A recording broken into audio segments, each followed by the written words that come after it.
Nesse 26º domingo do tempo comum, no dia 27 de setembro de 2020, o Evangelho é o de São Mateus, capítulo 21, principiando pelo versículo 28, terminando no versículo 32. Este trecho do Evangelho retrata a mensagem de Jesus através de uma parábola, que conta com agentes trabalhadores, agricultores das vinhas, os que podam as vinhas, os que colhem as uvas, os que dão segurança para a vinha, enfim, trabalhadores, patrão e tal. Mas a parábola que Jesus conta está num contexto que mostra os tremendos conflitos vivenciados pela comunidade de São Mateus. Logo anteriormente, acima, aí no começo deste capítulo 21, Jesus já está em Jerusalém e dentro do templo de Jerusalém. O templo, símbolo máximo da fé judaica. E dentro dele, Jesus chicota os vendilhões do templo, como diz o Evangelho. Os mercadores, os que fazem do templo lugar de negócios, os que transformam o símbolo da libertação em representação de negócios escusos para sustentar o sistema que mantém uma casta sacerdotal vivendo à custa do povo. Então há um enfrentamento no interior da comunidade de Mateus, representada por essa tensão já enfrentada por Jesus no templo. E aqui, nesse trecho onde está esta parábola sobre a qual falarei, Jesus enfrenta, já no templo, aí, ou saindo do templo, depois desse episódio tremendamente conflitivo, ele enfrenta os sacerdotes e os anciãos do povo. Aí ele conta esta parábola. Ele conta a parábola da vinha, em que um patrão, o dono da vinha, envia o seu filho, se dirige a um dos filhos para enviá-lo à vinha. O filho diz: não quero. Depois ele se arrepende e vai. Se dirige ao outro que promete que iria trabalhar na vinha e não vai.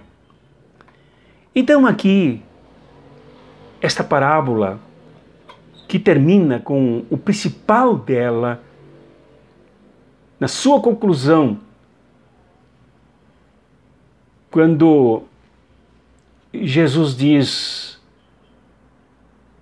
em verdade vos digo que os publicanos e as prostitutas vos precedem no reino de Deus. Precedem a eles, sacerdotes e anciãos, os responsáveis pelo culto, os responsáveis pela manutenção da máquina do templo funcionando, ora como negócio, ora como liturgia, mas sempre explorando o povo e escondendo o projeto da libertação para o povo. Porque João veio até vós num caminho de justiça e vós não acreditastes nele. Ao contrário, os publicanos e as prostitutas creram nele. Vós, porém, mesmo vendo isso, não vos arrependestes para crer nele. Então, aqui está o fenômeno do filho que prometeu, que disse que não iria, depois se arrependeu e foi. Do filho que prometeu que iria e se arrependeu e não foi. é que Jesus se refere primeiro aos que estudam, aos que se dedicam à tradição, aos que se agarram aos dogmas no templo, aos que estudam minuciosamente e até se tornam peritos, discursadores, faladores sobre aquilo que estudam. Mas nada fazem, não realizam o que estudam na prática. Então aí perde o sentido. São aqueles que prometem ir e não vão. São aqueles que estudam para ir e não vão.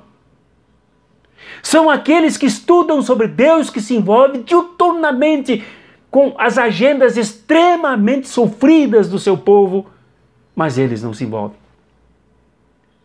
São aqueles que estudam Moisés tirando o povo da desgraça da opressão, mas eles não se envolvem com os oprimidos atuais, com o povo oprimido na Palestina no tempo deles. São aqueles que estudam os profetas, que denunciam rigorosamente em que se transformou o projeto de Moisés, o projeto da libertação, em projeto de manutenção de sacerdotes que engordam à custa do povo. Ou como diz o profeta, os pastores que tosqueiam as ovelhas para viver da sua lã, do seu pelego e da sua carne, deixando-as morrer. Esses são os que prometem ir, mas não vão. Porque não acompanham o projeto de Deus no mundo de Deus. Não acompanham o projeto de Deus no meio dos que são de Deus e que estão fora do templo. Para Jesus o que vale são aqueles que disseram não, mas foram. Foram na prática. E para ele, esses são os publicanos e as prostitutas. Os publicanos eram uma categoria de trabalhadores na Palestina tremendamente odiada, porque eles tinham duas caras. Não eram exatamente hipócritas, eles tinham duas caras. Uma de nascidos, originários da Palestina, originários da promessa, originários da libertação e do êxodo.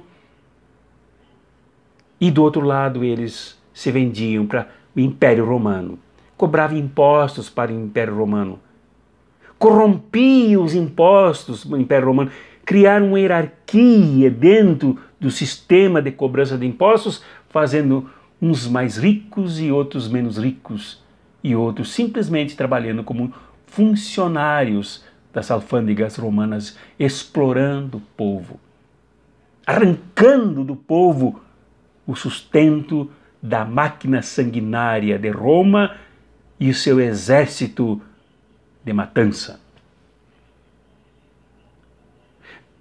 As prostitutas eram aquelas mulheres discriminadas, desprezadas, usadas, exploradas e jogadas à margem.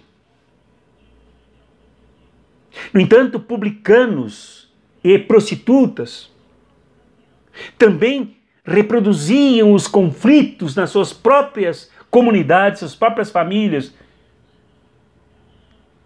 vivendo em tensão permanente, se matando uns aos outros. No entanto, que eles ouviram João Batista, eles se converteram, eles se arrependeram.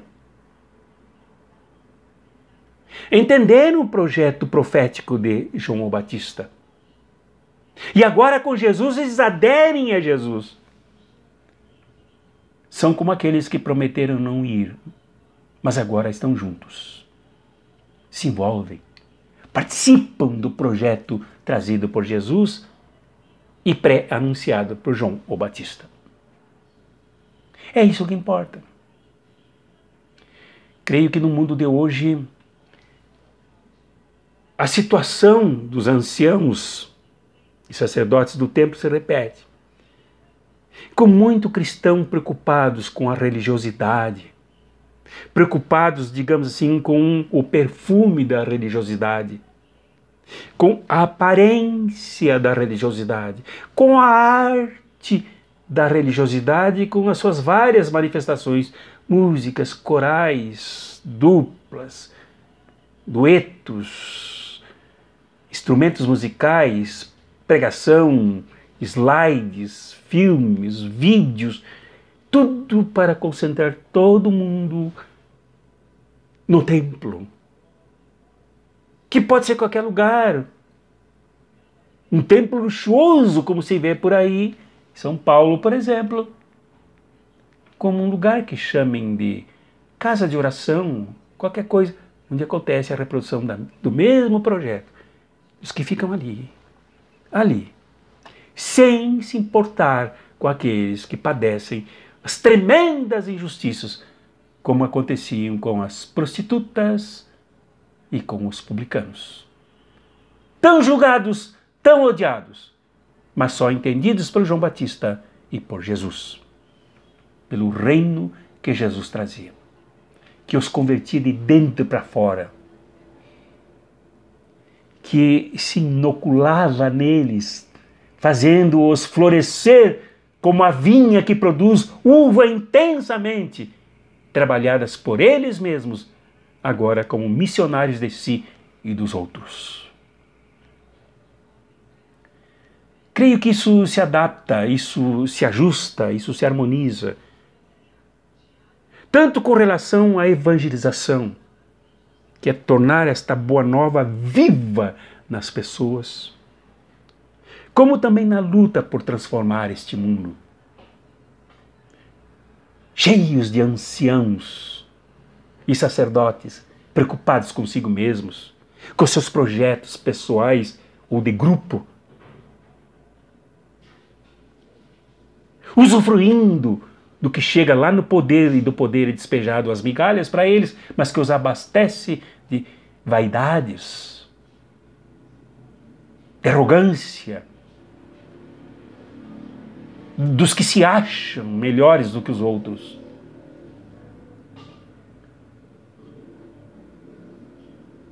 Esta mensagem, esta reflexão, desta parábola de Jesus, mostra por onde temos que caminhar com Jesus. E por entre os publicanos e prostituídos, prostitutas de hoje. Aqueles que muitas vezes se vendem, mas são trabalhadores. Aqueles que colaboram com a sua própria destruição, mas são trabalhadores. Aqueles que anulam a sua consciência em favor daqueles que os perseguem, os massacram e os oprimem, mas são trabalhadores. E daquelas mulheres que são usadas, caladas e abusadas, mas que são trabalhadoras. Quanto tem que fazer para sobreviver? Que podem ser, merecem ser, são chamadas a ser agentes de mudança. Porque entendem melhor do que a casta dos sacerdotes modernos também, dos anciãos modernos também, que vivem fechados na defesa dos seus interesses, dos seus grupos, dos seus projetos, muito ligados à dominação e à destruição da felicidade daqueles por quem Jesus se interessa e que foram esquecidos pelos anciãos e sacerdotes. As prostitutas e os publicanos têm prioridade na preferência de Jesus, têm prioridade no reino de Jesus. Eles entram primeiro e arrastam muita gente com eles quando eles entendem o projeto. Que seja esse o teu entendimento, meu irmão, minha irmã. Que seja essa a nossa compreensão do Evangelho que Jesus nos propõe. E que Ele te abençoe e te ajude a acompanhar Jesus por onde Jesus indica o caminho, que é entre os publicanos e as prostitutas de hoje. Em nome do Pai, do Filho e do Espírito Santo. Amém.